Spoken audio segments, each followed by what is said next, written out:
माया किशोर स्वर्ण इसरानी गोवर्धन जे गिरवर निकुंज धाम में अॼु छप्पन भोग जो आयोजन किया वियो आहे पूज्य सिंधी जनरल पंचायत मथुरा के पारां।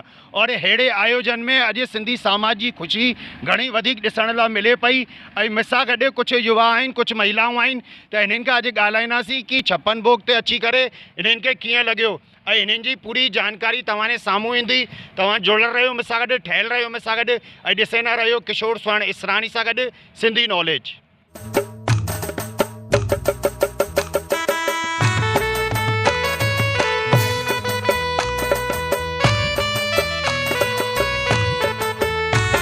तो मूंसां गॾु जुड़ियल आहिनि असांजा लाड़ी लुहाणा सिंधी युवा मंडल जा महामंत्री श्री तरुण लखमानी जी।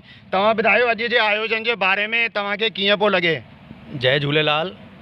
इलाही सुठो पियो लॻे, इलाही आनंद जो विषय आहे जो असांजो सिंधी समाज इहो प्रोग्राम करे रहियो आहे ऐं हिन सां असांखे सिंधियत जे दौरान बल मिलंदो आहे। सभिनि युवाउनि खे कमु करण जो जेको मौक़ो मिलियो आहे सिंधी समाज ॾिनो आहे, असांजे लाइ इलाही गर्व जो विषय आहे। ऐं असां उमेदु कंदासीं, गिरिराज जी खां इहो ई अनुरोध कंदासीं कि हर साल इहो प्रोग्राम हीअं ई थींदो रहे, असां सिंधी हीअं ई वधंदा रहूं, करोड़पति थियूं ऐं सॼे समाज में पंहिंजी हिकिड़ी जेका जान पहचान आहे हू पहचान ठाहे सघूं। जय हिननि ॿुधायो कि हिन प्रोग्रामनि सां पंहिंजी सिंधियत भी वधंदी आहे ऐं धार्मिकता भी वधंदी आहे। त असांजे विच में एक्टिव महिला आहिनि श्रीमती तनुजा मनसुखानी जी। तव्हां ॿुधायो अॼु जे कार्यक्रम में अची तव्हांखे कीअं लॻियो आहे? श्री गिरिराज जी महाराज की जय। अॼु सिंधी जनरल पंचायत जे द्वारा छप्पन भोग जो प्रोग्राम कियो वियो आहे। इहो प्रोग्राम असां कोरोना जे करे 3 साल खां पोइ अॼु 8हों छप्पन भोग थियो आहे।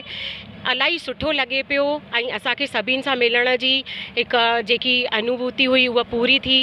ऐं इहो छप्पन भोग हमेशह थींदो रहे ऐं असां भक्ति भावना सां जुड़िया रहियूं ऐं समाज सेवा करंदा रहियूं। हिन तरह जा प्रोग्राम सिंधी पंचायत द्वारा हमेशह थींदा रहनि ऐं असां भक्तीअ में जुड़िया रहिया रहूं। त हिननि चयो कि अहिड़े प्रोग्राम सां भक्तिमय वातावरण स्थापित थींदो आहे। त तव्हांखे ॿुधायां पूज्य सिंधी जनरल पंचायत द्वारा 18 सितंबर 2023 यानी कि कल्ह परिक्रमा जो आयोजन हो। अॼु हिते 19 सितंबर जो छप्पन भोग ऐं अभिषेक जो आयोजन आहे। त असांजे विच में आहिनि लाड़ी लुहाणा सिंधी युवा मंडल जा अध्यक्ष गिरधारी नाथानी जी। तव्हां ॿुधायो अॼु जे कार्यक्रम के बारे में? जय झूलेलाल। अॼु पूज्य सिंधी जनरल पंचायत के तत्वाधान में अॼु गिरिराज जी ते छप्पन भोग ऐं भंडारे जो आयोजन किया वियो आहे। ॾाढो ख़ुशी जो माहौल है जैमें पूज्य सिंधी जनरल पंचायत नवयुग मंडल के भी सेवा जो अवसर ॾिनो।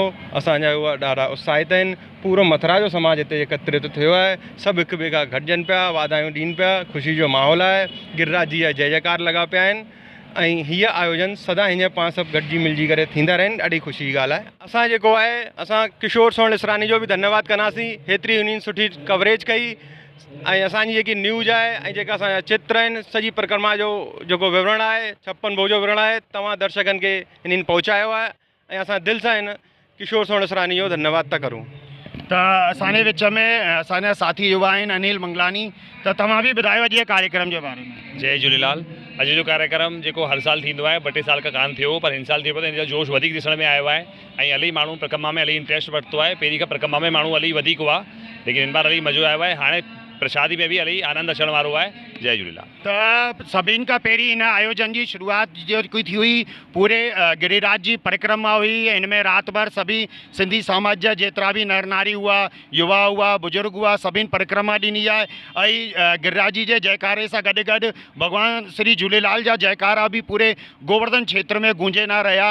ऐं हुन खां पोइ छप्पन भोग खां पहिरीं हिते अभिषेक जो आयोजन भी सुठी तरीक़े सां थियो आहे जंहिंमें सभिनि पूरे पंचायत जे मेंबरनि अभिषेक करायो आहे। चाहे वो पंचामृत सां जेको पूरी तरीक़े सां अभिषेक थींदो आहे, शिला जो अभिषेक थियो आहे ऐं हुन खां पोइ इहे छप्पन भोग जो आयोजन। त अहिड़ी ॿी भी झलकियूं लगातार आऊं तव्हांखे ॾेखारींदो रहंदुसि। तव्हां जुड़ियल रहियो मूंसां गॾु, चैनल सां गॾु नया जुड़ियल आहियो त सब्सक्राइब करजो, लाइक करजो, शेयर करजो। बोलो भगवान झूलेलाल महाराज की जय। बोले गिरिराज धरन महाराज की जय।